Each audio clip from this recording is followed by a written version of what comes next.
Hi, I'm Ron Cohen with Vesson Partners, and here's what's on my real estate radar. The New York City mayoral election. Now that we know who is entering City Hall on January 1st, it begs the question, how much power does the New York City mayor actually have over real estate? The short answer, a lot of influence, but not total control.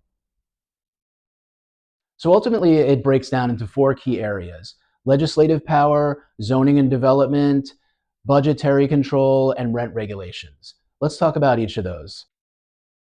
First up, legislative power. The city council actually writes and passes the laws, so the mayor can't just snap his fingers and change rent or zoning rules. He does have the ability to propose new laws, sign them, and veto them. But if the city council doesn't agree, they can override that veto by a two-thirds vote. So the mayor is powerful, but not the ultimate decider. Second, zoning and development.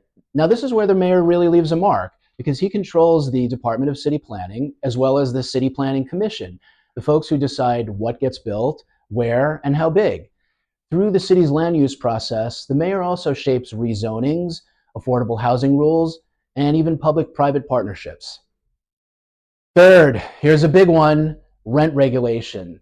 There's 1 million rent-stabilized apartments in New York City, all governed by the Rent Guidelines Board, and all 9 members of that board are appointed by the New York City mayor, which gives tremendous indirect control over what millions of tenants are paying in rent a year. Fourth, budget.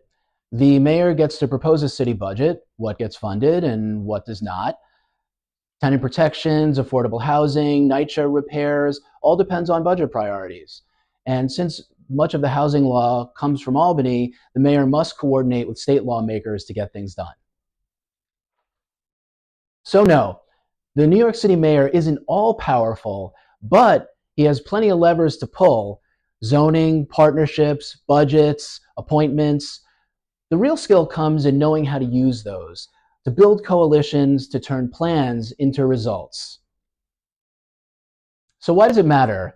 Because in New York City, the greatest city on earth, every mayoral election matters. Who sits in City Hall shapes affordable housing, new development, and what the city looks like going forward. I'm Ron Cohen, and that's what's on my real estate radar.